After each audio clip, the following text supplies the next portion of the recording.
Hello दोस्तों, Manju Hindi story में आपका स्वागत है। आज की कहानी है संगत का असर। प्रेरणादायक कहानी। एक बार एक राजा शिकार के उद्देश्य से अपनी काफिले के साथ किसी जंगल से गुजर रहा था।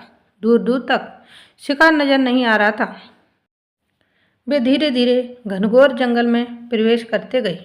अभी कुछ ही दूर गए थे कि उन्हें कुछ डाकुओं की छिपने की जगह दिखाई थी। जैसे ही वे उसके पास पहुंचे कि पास के पेड़ पर बैठा तोता बोला, पकड़ो पकड़ो, राजा आ रहा है। इसके पास बहुत सारा सामान है, लूटो लूटो, जल्दी आओ जल्दी आओ। तोते की आवाज़ सुनकर सभी डाकू राजा की तरफ दौड़ पड़े। डाकुओं को अपनी ओर आते देख राजा और उसके सैनिक दौड़कर भाग खड़े हुए। भागते भागते कोसों दूर निकल गए। सामने एक बड़ा सा पेड़ दिखाई दिया। कुछ देर सुस्ताने के लिए उस पेड़ के पास चले गए। जैसे ही पेड़ के पास पहुँचे कि उस पेड़ पर बैठा तोता बोल पड़ा, आओ राजन, हमारे साधु महात्मा की कुटी में आपका स्वागत है।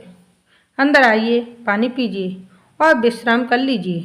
तोते की इस बात को सुनकर राजा हैरत में पड़ गया और सोचने लगा कि आखिरकार एक ही जाति के दो प्राणियों का व्यवहार इतना अलग अलग कैसे हो सकता है।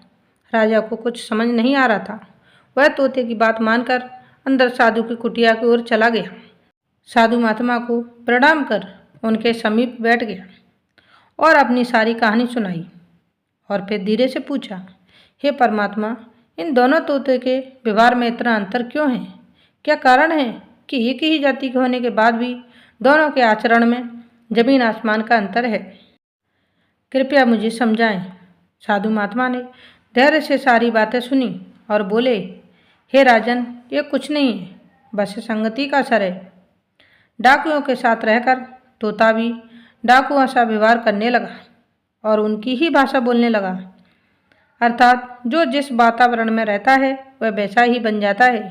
कहने का तात्पर्य यह है कि मूर्ख भी विद्वानों के साथ रहकर विद्वान बन जाता है, और अगर विद्वान भी मूर्खों की संगत में रहता है तो उसके अंदर भी मूर्खता आ जाती है।